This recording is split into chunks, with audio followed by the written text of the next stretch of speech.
Engleski istraživač i autor David Icke već se preko četvrt stoljeća bavi proučavanjem procesa koji oblikuju naše društvo.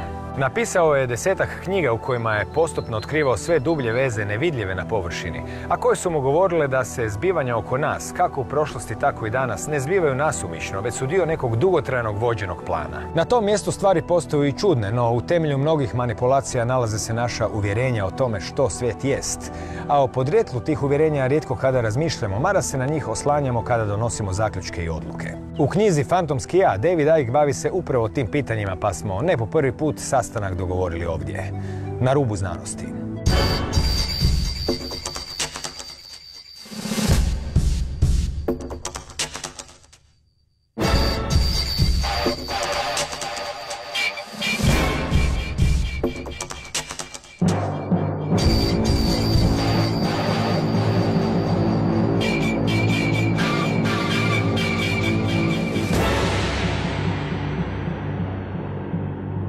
Dobar večer, Davide, i lijepo vas je opet imati sa nama.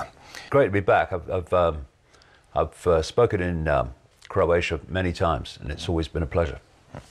Eto, nakon 10 godina od prvog intervjua, napisali ste knjigu koja se zove Fantomsko ja. Pa krenimo odmah od naslova i pogledamo kuda će nas to sve odvesti. Well, my contention is, and I think it's pretty obvious when you look at the world, is that the vast overwhelming majority of people are living a fake self-identity.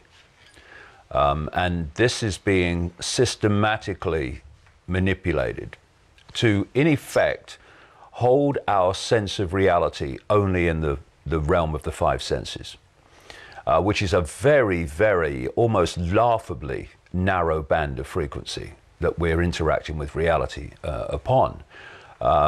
For instance, according to mainstream science, the electromagnetic field, electromagnetic spectrum, is 0.005% of what exists in the universe. If you look at a graph of the electromagnetic spectrum, you'll see a tiny little sliver in the middle of it called visible light. That is all humanity can see. And if you can focus people's attention only in that realm of visible light and the world of the five senses, which basically says, can I see it, hear it, touch it, taste it? Oh, it must exist then. And if I can't, well, it can't exist. Well, actually, the entirety of existence, almost the entirety of existence, we can't see, and we don't interact with. And what I'm saying is that we, in our true and infinite self, are simply awareness. We are a state of being aware. When near-death experiences leave the body, when the body dies briefly, they tell a constantly common and recurring story that they were outside the body, but they could see, and not only could they perceive, their awareness massively expanded into multiple levels of reality they didn't even know existed before. Why? Because they are, like all of us, are a state of being aware. The body, as I've been saying for so long, is like a biological computer. And when we are experiencing through the body is focusing our attention in that realm of visible light and the five senses. So that's basically what we perceive. When near-death experiences, their awareness, their point of attention withdraws from the lens, the focus, the body, suddenly they are massively expanded in their awareness of everything. Now, obviously, we need this external vehicle to interact with this reality. Otherwise, I couldn't pick that glass up, because my awareness is on such a different frequency to that glass that it's like two radio stations sharing the same space. They don't interact with each other because they're on different frequencies. So our awareness has this external vehicle within the frequency band it is experiencing, i.e. this reality, and thus we can interact with it. However, if our focus of attention is entirely also only within this band of frequency, then we are in this world and we are of it. We have no other way of filtering our experience, filtering our sense of reality, except through the five senses. And what information is bombarding the five senses all day, every day? The education system, the mainstream media, science, medicine, corporations through their advertising and stuff. We are isolated in the five senses, if we allow it to happen. And then that isolated sense of awareness is programmed with a perception of reality, a perception of the world, a perception of self. And this isolated awareness I call phantom self. The real self is awareness. Phantom self is the perception that we are the labels we give ourselves. We are our name, we are our life story, we are our race, we are our culture, we are our religion. They are not who we are. They are what our awareness is experiencing, and that's very, very different. If you start to misunderstand the difference between what we're experiencing and what we are, then you get pulled into the world of limitation, the world of I can't, the world of little me. Because when you can only perceive reality through the five senses, all you can see is limitation. You can see reasons why nothing can be done. But then when you start expanding your awareness beyond the five senses, you are now in the world physically, but you're not of the world in the sense of your point of observing the world. And the world starts to look very different. Now, instead of just seeing dots that seem to be unconnected, now you're seeing pictures. And it completely transforms the way you see not only the world, but yourself. What I've been incredibly encouraged by on this World Speaking Tour since last June 2016, going to Australia and America and all over Europe, is the number of people who are now starting to go through that process and starting to see the world differently. When they say to me, it's obvious, why didn't I see it before? Well, because you were there before. Now you're here. Now you're looking from a different point of observation, and thus you're seeing the world differently. And of course, once you start expanding your awareness into greater levels of insight, intuition, knowing, seeing through the illusion, that is a nightmare for any force that wants to hold humanity in a position of mass enslavement, because you can't enslave 7 billion people, quote, physically. Not that there is any physical, I'm sure we'll get into that, but you can't, there's not enough of you. So what you have to do is you have to hijack their perceptions of reality. And through that, you then start dictating how they see themselves, how they see the world, what they will support, what they won't support, what they will challenge, what they won't challenge. You control their lives once you control their perceptions. And absolutely crucial to this is the creation of phantom self, the creation of the illusion that what we're experiencing is who we are. U tom kontekstu razmišljanja o fantomskom ja, zapravo ključno je pitanje virtualne stvarnosti i zapravo nevjerojatno u kojoj mjeri su recimo prije par godina na jednom znanstvenom kongresu zaključili da 80% su mogućnosti da mi živimo u virtualnom svemiru. Potom su ljudi već davno primijetili da ljudski mozak sustav za obradu informacija i postoje računalna teorija uma, o čemu pišete u svojim knjigama i tako dalje. Na kraju krajeva postoji čak i nedavno u časopisu jednom fizikalnom otkrivene brojke koje su nekako dio tkanja svemira. Na koji način danas svijet pomalo stiže do znanstvenih temelja da bi svijet mogao biti simulacija? Well, what's hilarious to me now is that all those years ago when I was writing and speaking around the world and saying, actually, we live in a holographic simulation, Loads of people found that hilarious. This guy's crazy. And now, from all angles, mainstream scientists and mainstream scientific studies are concluding we almost certainly live in a simulation. And Rich Terrell, who's a NASA computer scientist, came out a few weeks ago now and said, I think we live in a holographic simulation. And of course, the next thing from that is, if it's a holographic simulation, some intelligence has created it.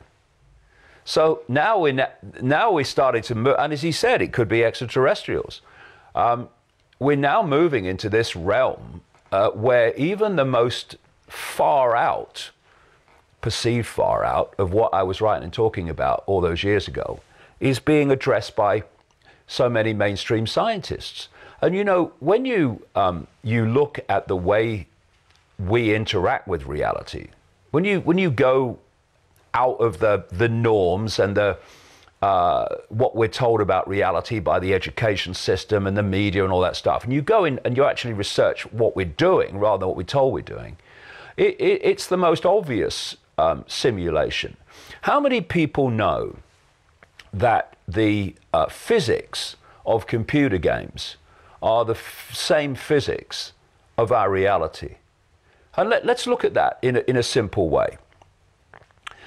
You now see these very sophisticated virtual reality games where they put on the gloves and the headset and the audio, and they then experience a virtual reality. And if you watch these people while they're experiencing it, they are reacting as if it's real, right? What is a computer game doing? It's hijacking or hacking into the very process through which we create reality. So it's hacking into the five senses: touch through the gloves, sight through the headset, audio through the ears. And that is overriding the reality that we are decoding through the same processes, and suddenly we're seeing a virtual reality experience, which seems incredibly real.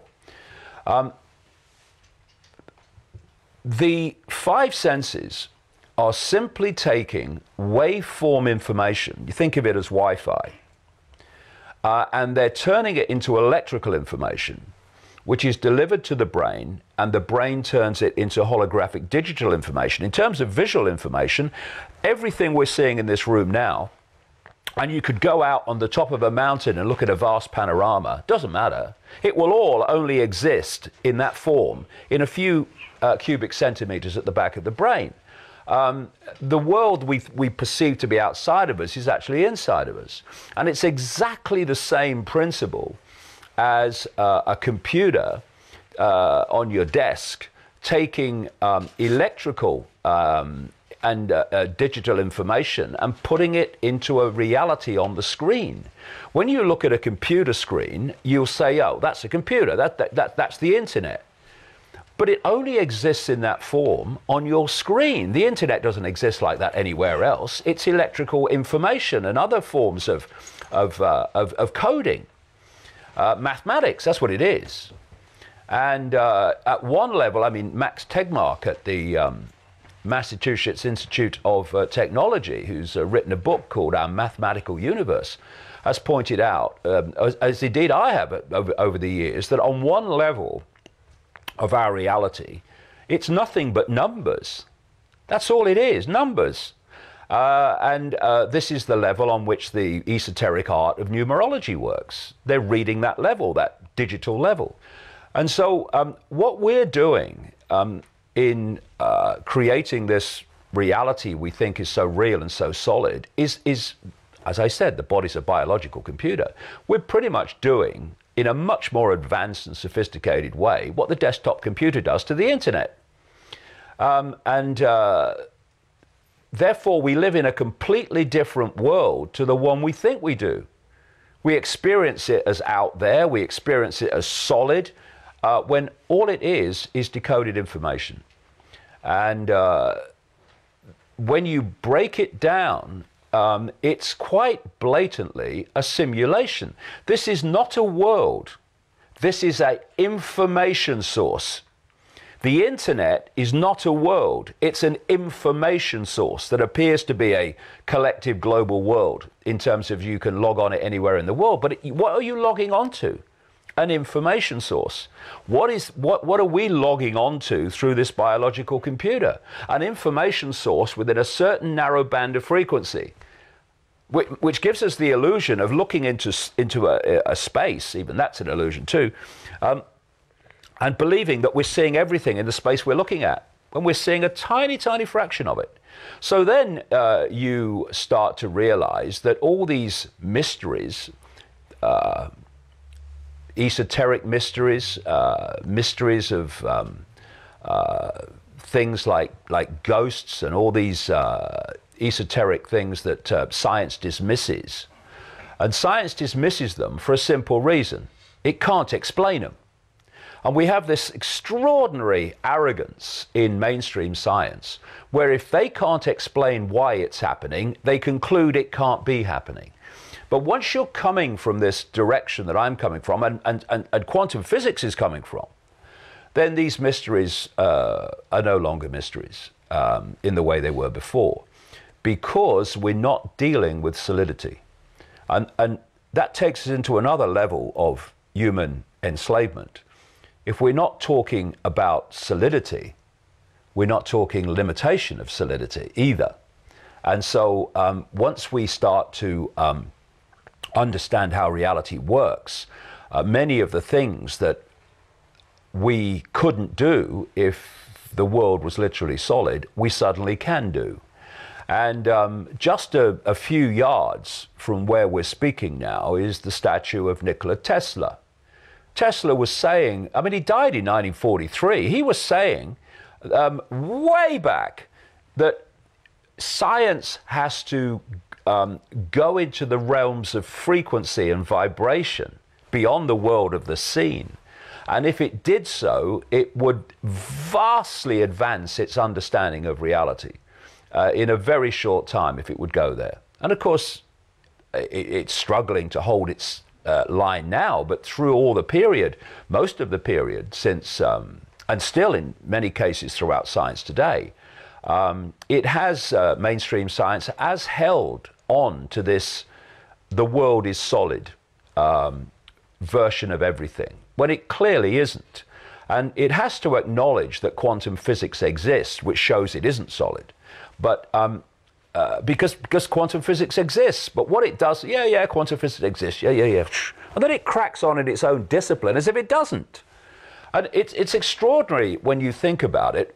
We have a political governmental system all over the world. We have a mainstream science outside of quantum physics. We have a medical system and a system of treating disease. We have corporations, we have an educational system, or what claims to be. We have all these institutions that dictate the world, the direction of the world, the laws of the world, the perceptions of the world, and they're all based on the world being solid when it's not, on the world being of the illusion of the world we experience being real when it's not. No wonder the world's a madhouse, when the very basis, the very foundation of what we perceive as reality is literally inverted in terms of what it really is, and everything's based on that. So how can you treat a disease most effectively when you don't even know what the body is, when you're treating it as a piece of meat? Instead of realizing that its base level is waveform energetic information. This is just the holographic projection of that waveform information. This is why more and more mainstream studies, one in Japan recently, only last year, concluded this world's a projection. Yes, it is. And, you know, why can this guy who left school at 15 never passed a major exam in his life because he didn't take one, went off to kick a ball around, first of all, when I was 15. This guy who is perceived by so many to be crazy because he's talking outside the box, how could I be writing these things all that time ago, and now mainstream science is catching up? Why? Because of something Tesla said. You can think deeply and be quite insane, but you need to be sane to think clearly. And what Tesla said is that mainstream science thinks deeply, but doesn't think clearly. One of the things I say in a new book I'm writing at the moment is you don't need a scientific mind to understand reality. You need a free one. And the scientific mind can be a massive drawback to understanding reality. Because, you know, if you look at a human life, it is a 24/7 almost downloading of a program of perception. Look at it. You come out of the womb and you are immediately influenced in your perceptions of the world by your parents, who've been through the same programming process you're about to go through and are not passing it on to you through malevolence, but because they think it's real. So immediately you're out the womb and you're already having your perceptions directed and molded by your parents. Then 3, 4, sometimes 5 years only after you enter this reality, you're sitting at a desk and an authority figure called a teacher is telling you at least 5 times a week, hours and hours a day, what is, what isn't, what's right, what's wrong, what's possible, what's impossible, what's happened, what's not happened. And in terms of control, they're telling you when you have to be there, when you can leave, when you can eat, when you can talk, when you can go to the toilet. You've only just arrived, and this is going on. And then all the way through your formative years, right into your teenage years, this download of the state's version of reality is going on. At the same time, your parents, when you're younger, are confirming, except those that have expanded their awareness, they are confirming that what you're being told at school is true. All the people around you, your peers and your friends and your acquaintances, are going through the same programming system. They're confirming to you it's true. Every time you turn on the mainstream media, and much of the alternative, let me say, they are telling you the same thing is true. And so on and on and on it goes. And then there's not only the download of the perception, there's also the policing of the perception. If you challenge what you're being told at school, then you are a disruptive influence in the classroom. If you question what I call the postage stamp consensus, what this download is telling us to believe in terms of its narrowness of possibility, then your peers ridicule you or call you crazy because you're challenging this norm. Next stage, you go into the adult world. You go into politics, you go into journalism, you go into medicine, you go into science, you go into the corporate world, you go into education to be a teacher or an academic. And what are you taking in to those institutions? The core programming that you've been downloading since the day you were born. Actually before, in the womb, through the mother as well, perception programming. And then you've got these institutions, therefore, that are directing society and are telling society what is and isn't. The new teacher, once you get into the adult world, they are confirming to each other that actually this ludicrously narrow sense of reality and normal, is real. So a journalist will, if he's covering, or he or she is covering a medical story, they won't go to an alternative practitioner who's coming from a different view of reality. They'll go to a doctor and they'll get the song sheet. They want to talk about reality, they'll go to a scientist and get the song sheet.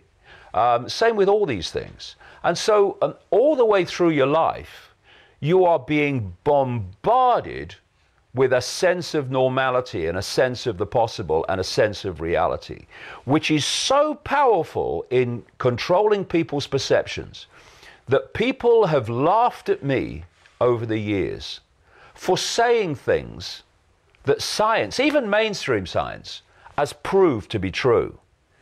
But because that's not appeared in the mainstream of where they get their information from, they don't know it's been proved to be true, and thus, if I'm saying it, it's got to be crazy. Because I never went to school, thank you God.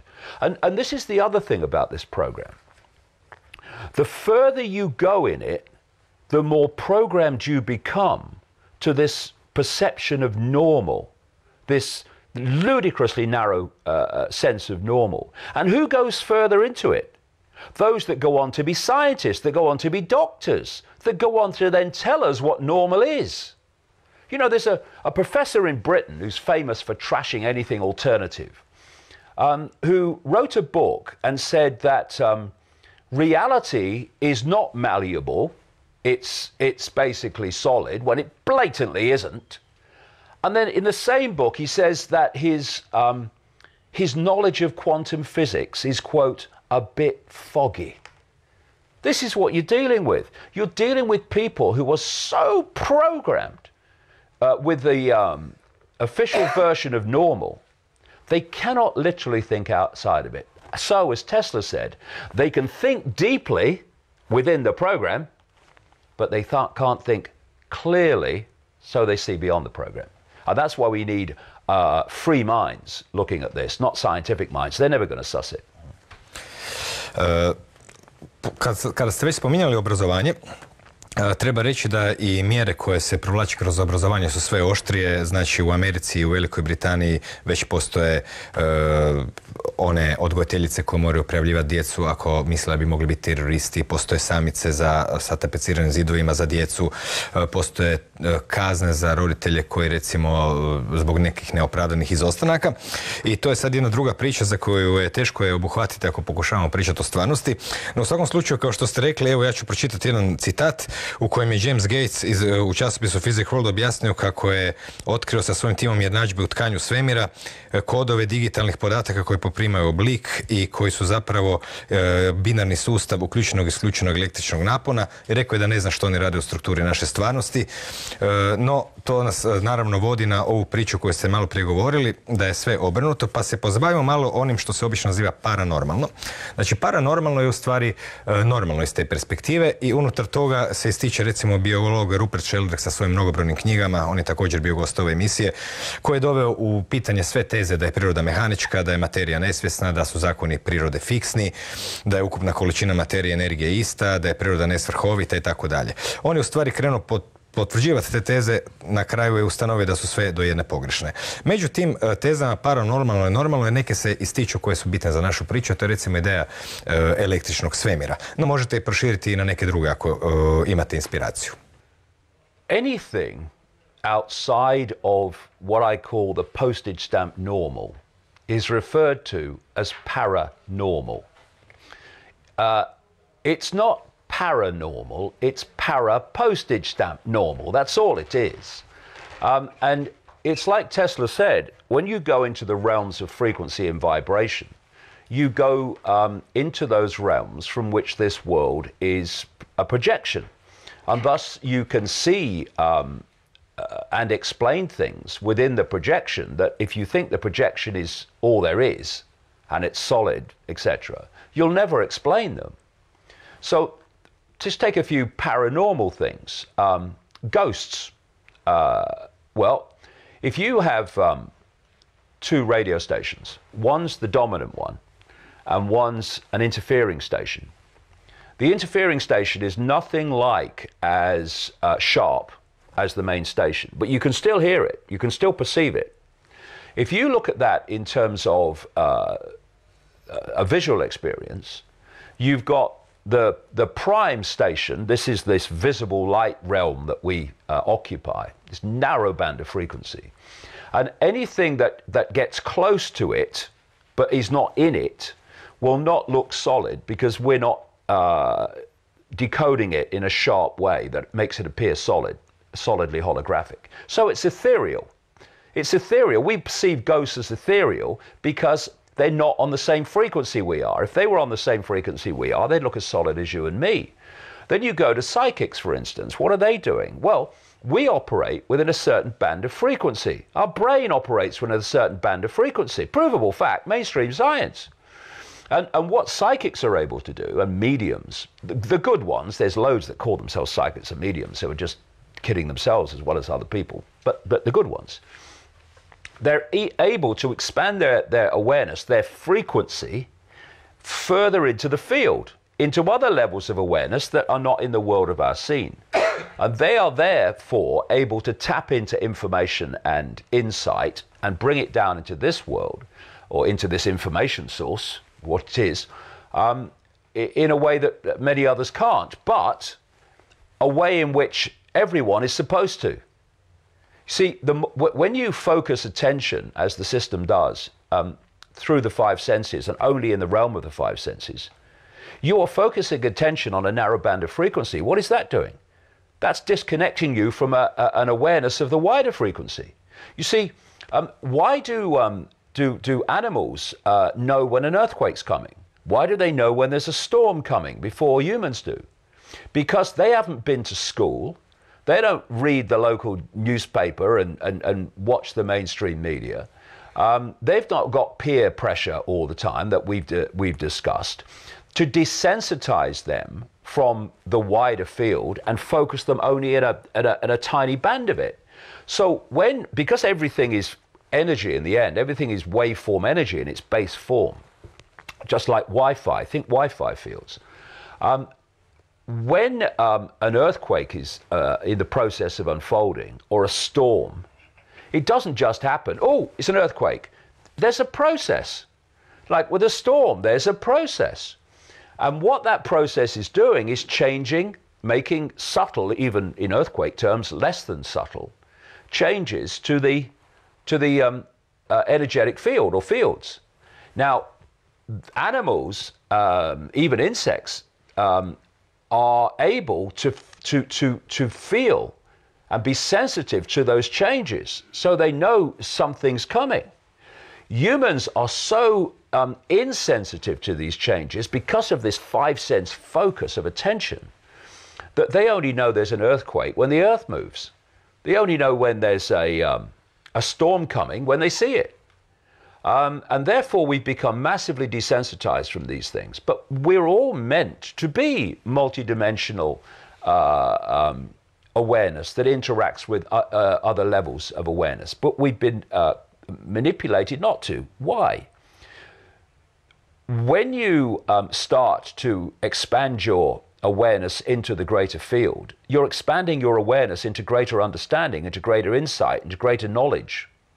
And that's the last thing that the few seeking to enslave and direct billions want you to do.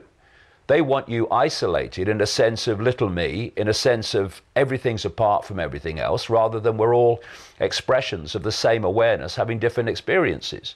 And so the system has been set up to pressure people from the earliest age to sense and self-identify themselves with the labels of experience rather than the infinite, eternal totality of who we really are. And once you enter the realm of the five senses, and that's where science is, quantum physics apart, that's where medicine is, almost entirely medicine, you can only see what you can see. You can only perceive what your five senses can draw to you in terms of experience. And everything beyond it is lost to you. Therefore, you can't get this greater insight from awareness beyond the world of the seen. You're isolated. Now, if you want to control people, do you want them communing with each other symbolically? and sharing their experience so everyone has the benefit of other people's insights? Or do you want them isolated from each other so they're not sharing information? The only information they receive is the information they've got themselves. Of course, you want the latter, because then people are in ignorance of what there is to know. And if they're in ignorance of what there is to know, they're in ignorance of almost everything. And the human disease is ignorance. And I don't say that in a condemnatory way. It's a fact. And they're ignorant of so much because the system has made them ignorant. This is why the narrow band of postage stamp normal is all you get through the education system. It's all you get through the mainstream media. It's all you get from all these forms of communication. And I would say to people, you know, ignorance is still a choice. They're trying to make it no longer a choice by suppressing alternative information. And they're trying very, very hard to do that now. But still now, as we speak, ignorance is a choice. It's not like, you know, you're in a situation like China, for instance, where they firewall off great swathes of the internet that they don't want you to see. Then ignorance is not so much a choice. It's an ignorance that's imposed. But if people want to know what is possible and what's going on beyond what they're told by the mainstream everything, it's there still for now in books and in on the internet and videos, etc., where they can see it. But see, what they're doing now with the internet is trying to firewall off people in the same way as the Chinese do, but in a more subtle way. So in China, there's great chunks of the internet that you can't access. What they're doing now with the monsters that are Facebook, Google, and all these other internet giants, which in the end are controlled by the same network, is they are ensuring that basically, as much as possible, you only see what you already believe. They do this by algorithms. They chart your surfing history. They chart what kind of subjects you watch on YouTube and what you say on Facebook. And then the next time you go in, you are offered a series of videos or a series of stories that relate to your surfing background. In fact, it's been exposed that when you're on Facebook, on the phone, your conversations are being recorded and scanned by algorithms. And they found this out by people having conversations about various subjects. And when they next went into Facebook, they were being offered advertisements for the subjects, not that they'd been surfing, but they'd been discussing between each other. And what that means is that you have a certain belief system.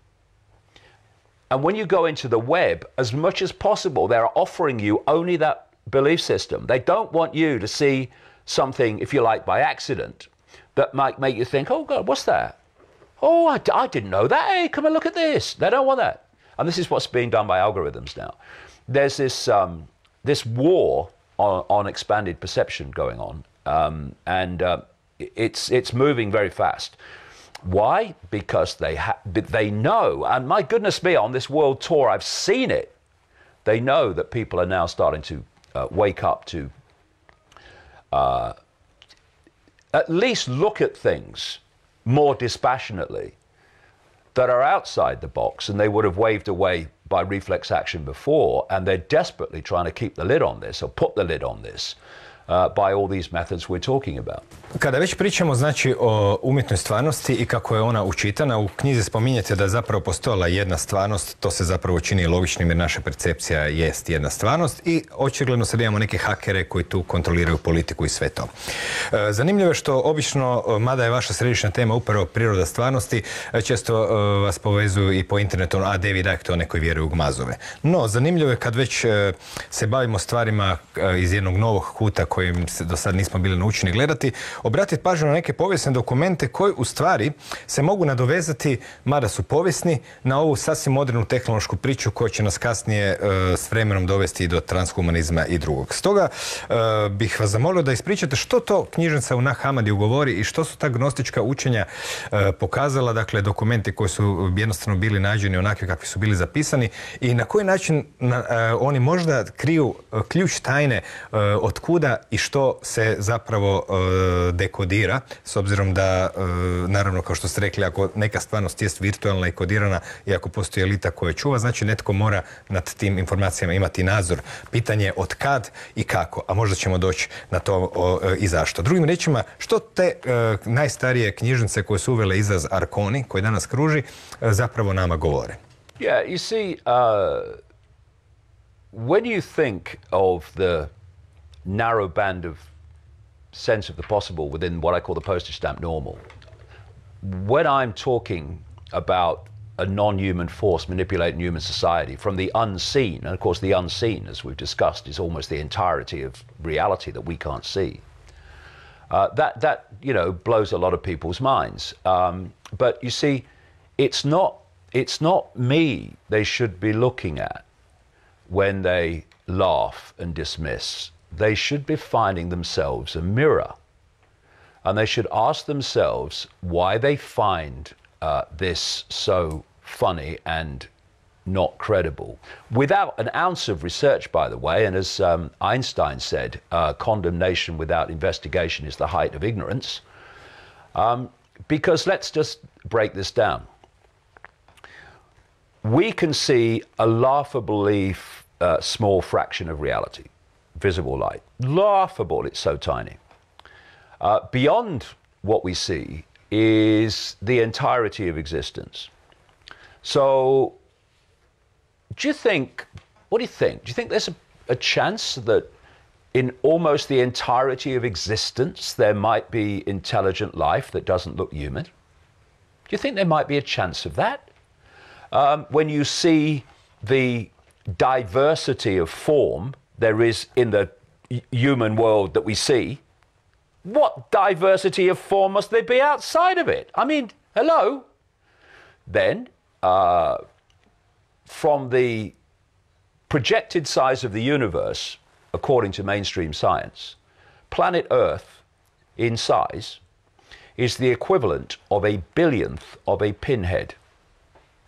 Do you think there might be a chance, what do you think, that there might be life that doesn't look human within the entirety of the universe apart from a billionth of a pinhead? It's insane.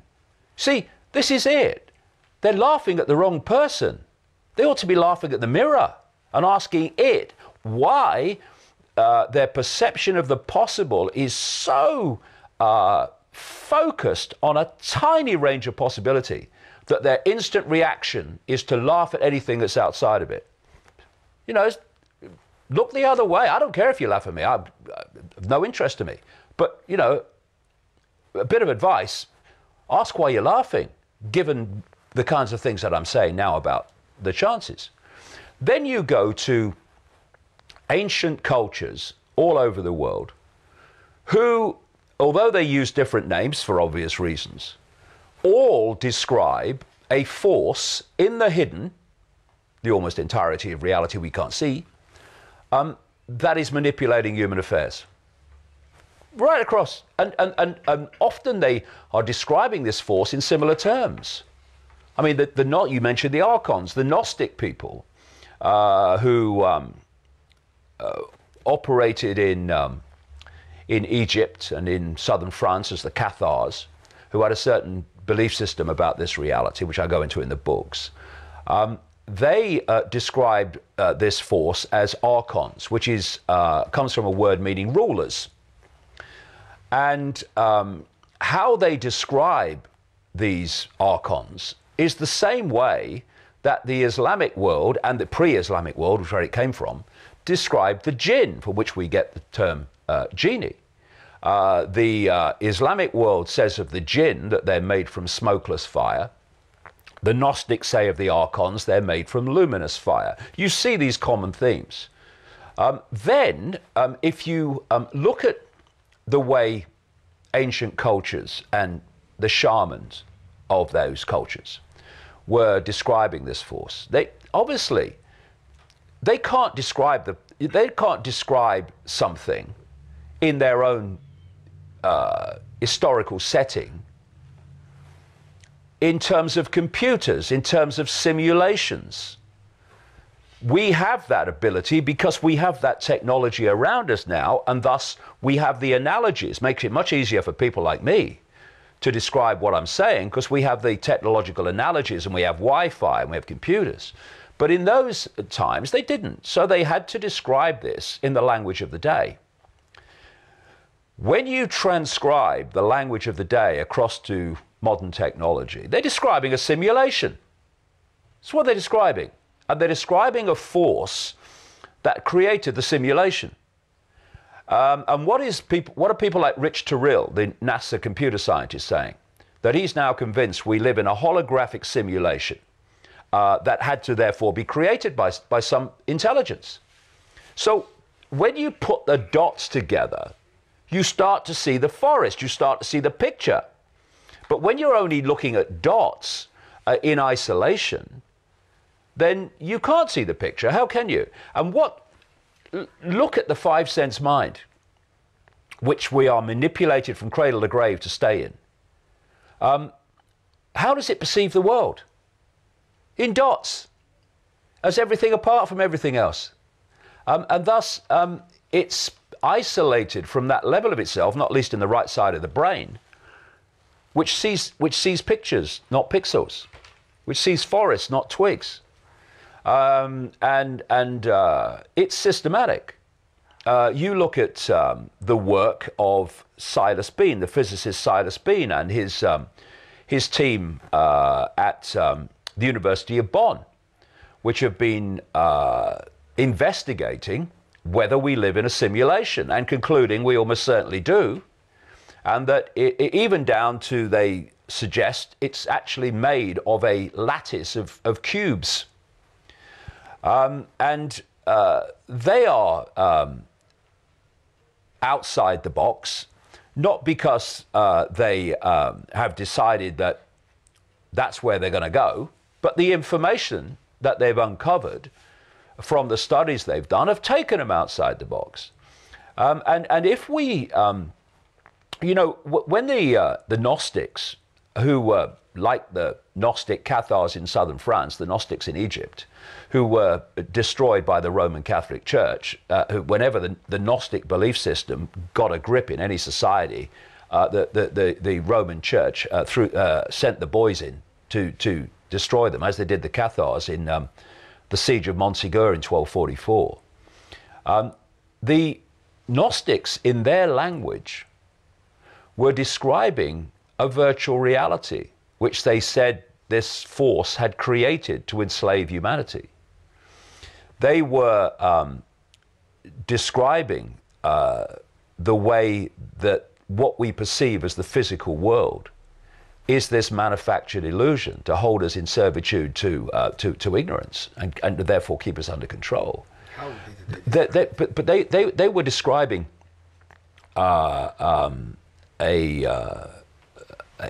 simulation, in my words, that they called Hal, because they were written in Coptic Egyptian. And Hal, so the translators tell me, is their way of talking about virtual reality. And so when you look at the ancient and you look at the modern, and you take into account that the ancient had to describe these concepts in the language of the day, then you can start to see that the two correlate. They're describing the same thing.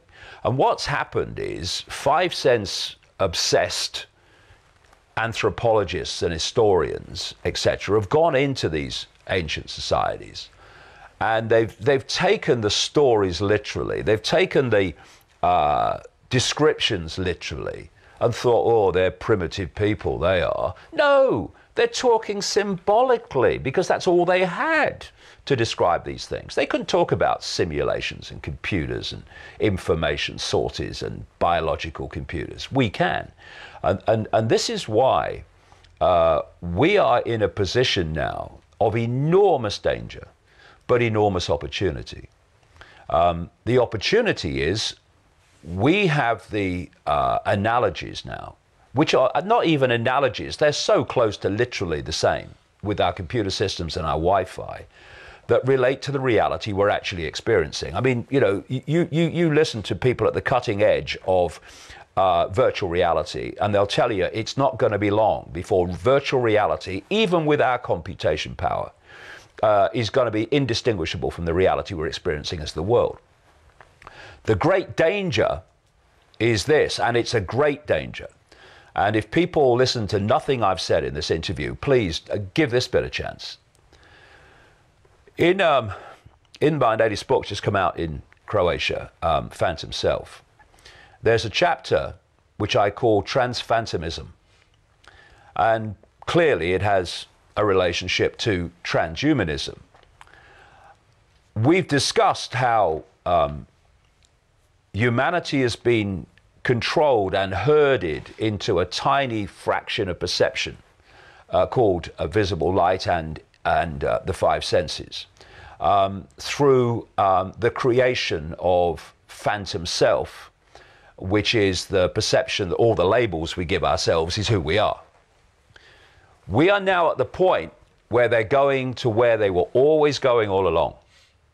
But they had to manipulate humanity's knowledge, not wisdom, knowledge, to the point where we could build our own technological prison. And we're there. Transphantomism is taking this control and isolation of our perception into the technological world. They want to put technology inside us that will be connected to artificial intelligence. And artificial intelligence will then provide our perceptions, our thinking, and our emotional reactions. The human will be gone. Now, don't listen to me.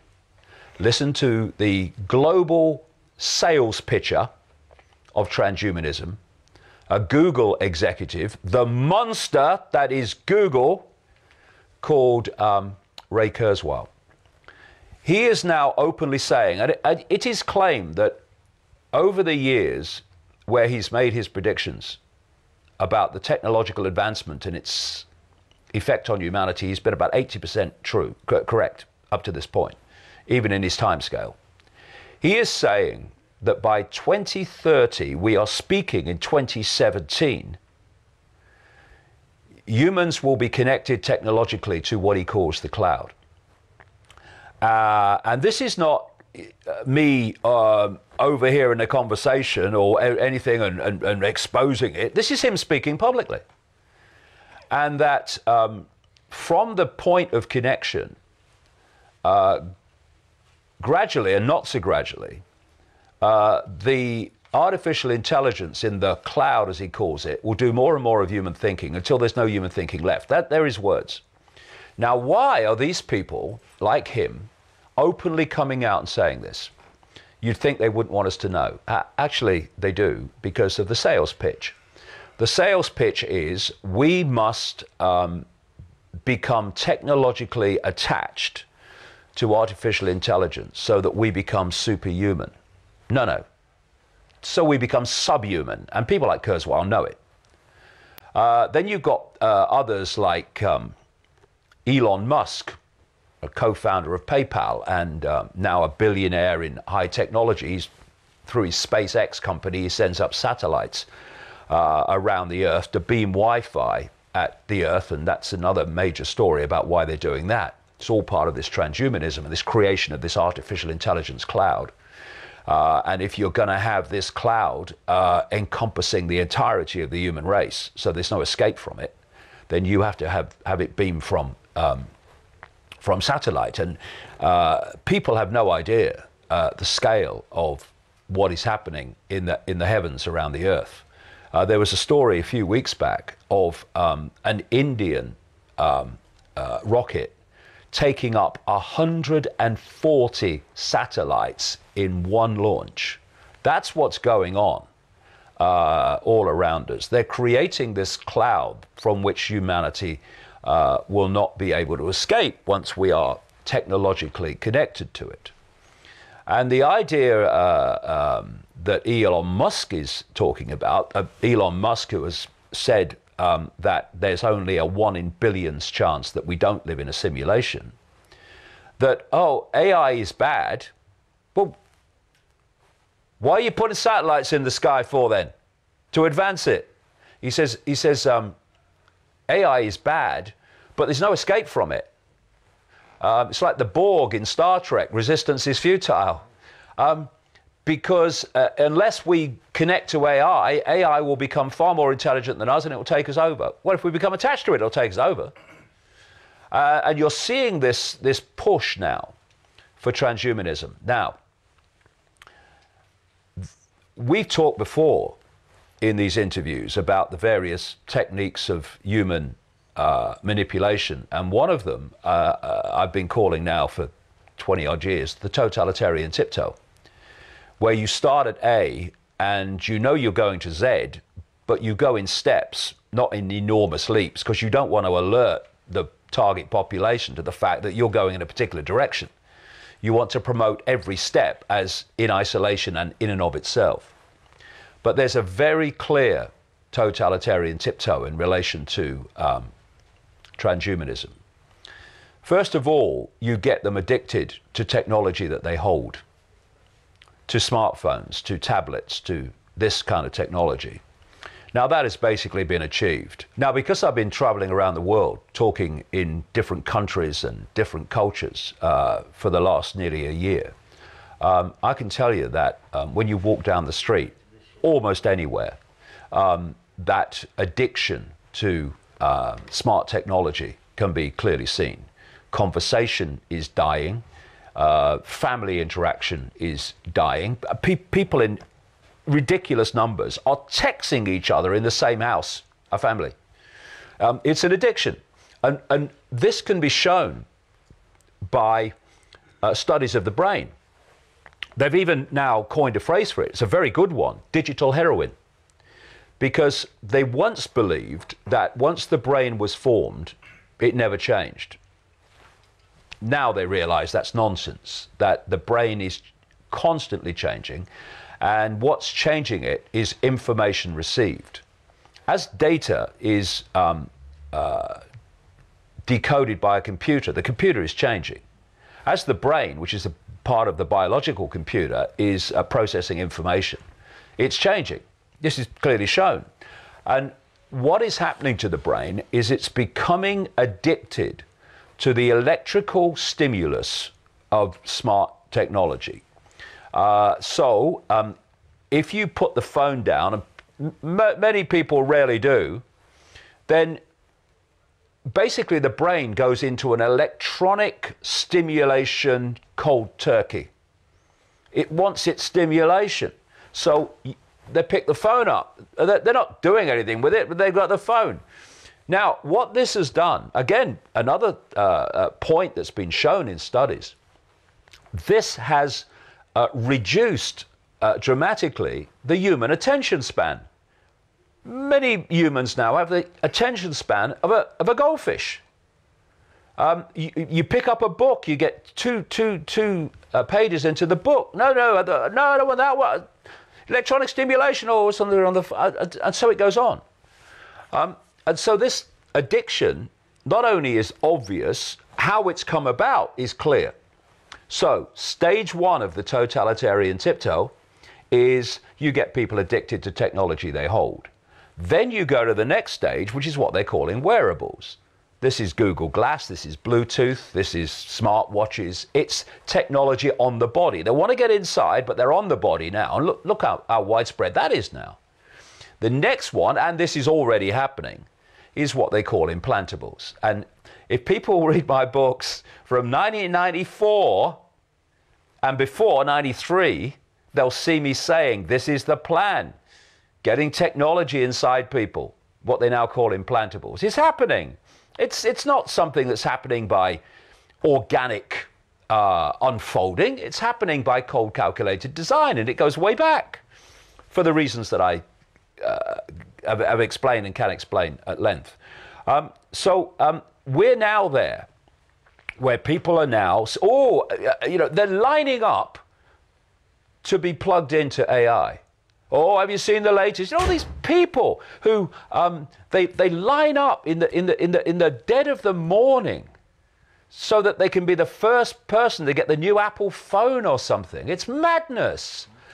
And then they go on to the next one. Oh yeah, well, you know the latest. You put it inside you. Oh, no need for. It's like with payment. You start with cash, and then you go to credit card, and now it's just doing that with a smartphone. They're moving us along to it, and the idea is that